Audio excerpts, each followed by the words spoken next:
In this video, I'm going to talk about the restrictive lung disorders. But before doing that, I would like to first differentiate between obstructive and restrictive lung disorders, and then after that, discuss the restrictive lung disorders in more details. So obstructive lung disorders, as the name implies, there is a type of obstruction of the airway, which causes the air to get trapped inside the lungs, as a consequence of which the residual volume will increase, and thus both the TLC as well as the FRC will increase in these patients. At the same time, since there is a decrease in FEV, which is much more significant than the decrease in FVC, therefore there would be a decrease in the total FEV1 over FVC. So FEV1 stands for the forced expiratory volume that is being exhaled in the first 1 second, and then forced vital capacity is defined as the volume change from the full inspiration to full expiration. So therefore the FEV1 over FVC decreases in patients with obstructive lung disorders. And then the LCO stands for the diffusion capacity of the lungs for the carbon monoxides. So conditions that will destroy the alveoli, like for instance emphysema, will cause the decrease in diffusion of the lung capacity in these patients. And then for restrictive lung disorders, again, as the name implies, there's a restricted lung expansion, which could be from either chest wall disorders or intrinsic lung disorders. And thus there would be a decrease in TLC. At the same time, there is a decrease in FEV1, but the decrease in FVC is more prominent. And thus there would be an increase in FEV1 over FVC, which is more than 0.8. Versus the obstructive, it was less than 0.8, and normal is usually 0.8, the ratio of FEV1 over FVC. And then examples of the restrictive lung disorders that cause decrease in diffusion capacity of carbon monoxide is the intrinsic lung disorders, like for instance fibrosis or pneumoconiosis, which I will discuss later. So here I have examples of obstructive lung disorders for you, which include chronic bronchitis, emphysema, asthma, as well as bronchiectasis, and I'm going to discuss these disorders in a separate video in more details. In this video, however, I would like to focus on the restrictive lung disorders.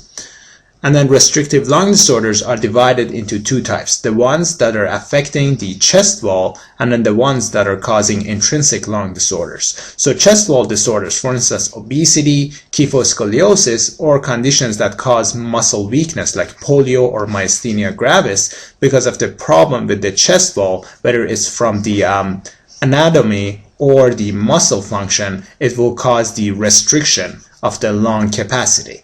Versus intrinsic lung disorders, where the intrinsic lung disease is causing the restrictive disorder. And examples of intrinsic lung disorders that causes restrictive lung disease include fibrosis, adult respiratory distress syndrome, neonatal respiratory distress syndrome, sarcoidosis, pneumoconiosis, as well as hypersensitivity pneumonitis. And I would like to discuss these disorders in more detail.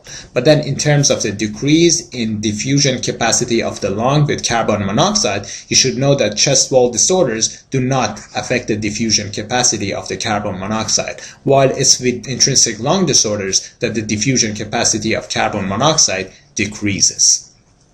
And this is attributed to the thickening of the blood-air barrier. So the first disorder is fibrosis, which is divided into two types. It could be idiopathic, where due to the repeated cycles of injury to the lung, these patients will have collagen deposition, which causes fibrosis. And then there are also drugs that can cause fibrosis, and these drugs you should be familiar with include amiodarone, include bleomycin, as well as busulfan. And so the memory aid that I have for you here is that Amy's odor blows up Sultan's lungs. So Amy's odor goes for amiodarone, blows up goes for bleomycin, Sultan's goes for busulfan, and then finally lungs goes for the fibrosis that is caused by these drugs. Next, we have the respiratory distress syndrome, which is divided into adult respiratory distress syndrome as well as neonatal respiratory distress syndrome. And the adult respiratory distress syndrome is caused by conditions that cause diffuse damage to the alveolar epithelium, as a consequence of which there will be a protein leak into alveoli, and thus it will cause hyaline membrane formation. And examples of these conditions that cause diffuse damage to alveoli includes, for instance, trauma, sepsis, shock, pancreatitis, which releases enzymes like lipase and amylase, cause destruction of the surfactant, and thus again it causes damage to the alveoli, as well as gastric aspiration of the stomach content. So these conditions present with the hyaline membrane formation. And on the X-ray you will see bilateral lung opacities, and the lungs in these patients, because of the destruction of the surfactant, become stiff and non-compliant. And then on microscopy, you will see the pneumocytes as well as hyaline membrane formation. So here I have provided you an X-ray as well as the histology. So here on X-ray, you can see that there is a white out of the lungs. So there should be more black, the lungs, since they're filled with air. But here you can see that there is like whitening of the lungs, diffuse whitening all around. And then as for hyaline membrane formation, you can see that here we have the pink hyaline that is formed in these patients. Next, we have the neonatal respiratory distress syndrome, which can be caused due to the decreased level of surfactant production, which can be from premature birth. So if the child is born too early, then there won't be enough surfactant formed. Likewise, patients that are born to diabetic mothers, since they have increased insulin production, insulin interferes with the productions of surfactant, and thus these patients can develop neonatal respiratory distress syndrome after birth. And then finally, C-section has been associated with increased risk of NRDS, and it's hypothesized that patients that will go through vaginal delivery, the fetus is under more stress, and thus stress causes increased steroid production, corticosteroids, which will induce the surfactant production. Children that are undergoing the C-section, however, do not have enough stress to induce the corticosteroid production, and thus their level of surfactant is low and can cause NRDS. So in any case, whatever the underlying cause of NRDS is, once there is a decreased surfactant production, the child will have increased risk of atelectasis as well as hyaline membrane formation, and thus they would develop cyanosis and will have to use their accessory muscles a few hours after birth in order to be able to breathe. I should have also mentioned that patients with ARDS are also presenting with dyspnea as well as cyanosis with the use of the accessory respiratory muscles. So in any case, back to the NRDS topic, these patients will develop cyanosis a few hours after birth and will be using accessory muscles for breathing. And then on the X-ray, you will see ground glass opacities. For the treatment of patients with NRDS, you can provide them with either the surfactant replacement or provide them with the oxygen therapy to help them with their breathing. But you should also know that the oxygen therapy itself has severe consequences, like for instance the retinopathy of prematurity, which is also known as the retrolental fibroplasia. So retrolental fibroplasia, also known as the retinopathy of prematurity, and these patients can also develop the bronchopulmonary dysplasia. So just be aware of the consequences of oxygen therapy in patients that have NRDS. The next condition is sarcoidosis, and this is an autoimmune disorder that is more common in black females.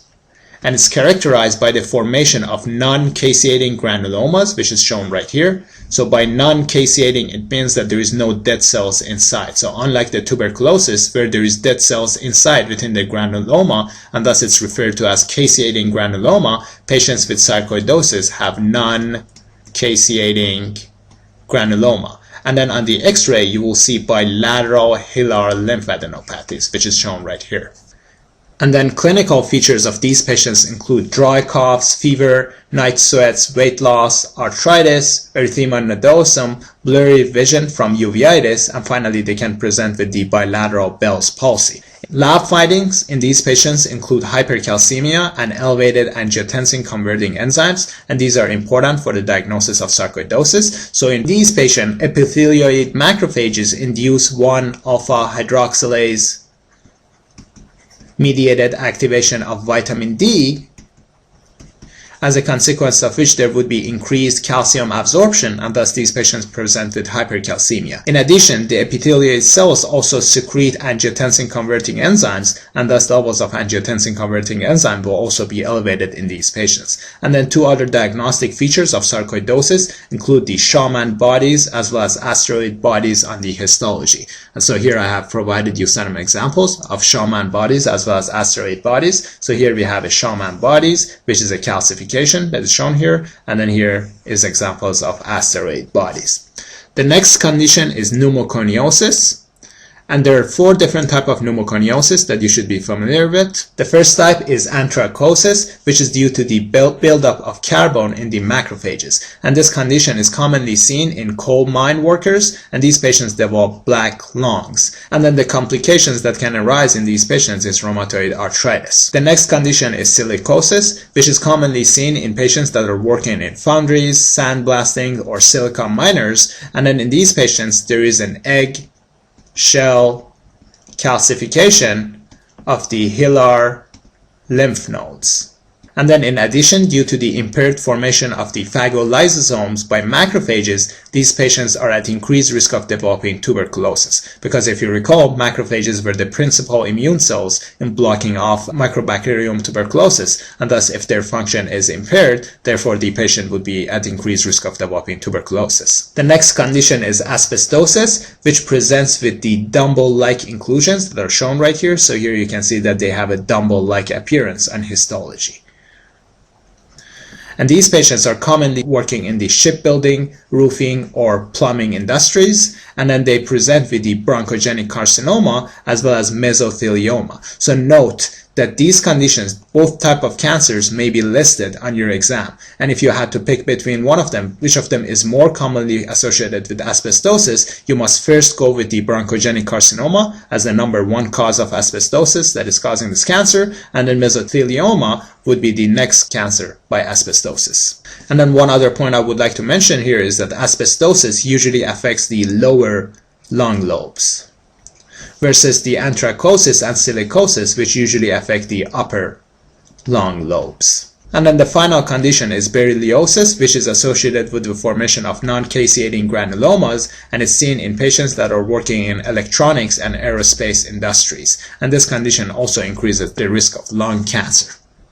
And then the final condition we have here is hypersensitivity pneumonitis. And so this condition is caused by a mix of the type 3 as well as the type 4 hypersensitivity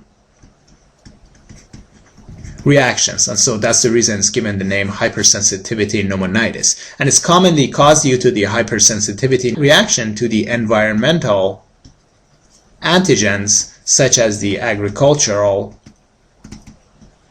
or bird dusts. And then these patients usually present with dyspnea, cough, chest tightness,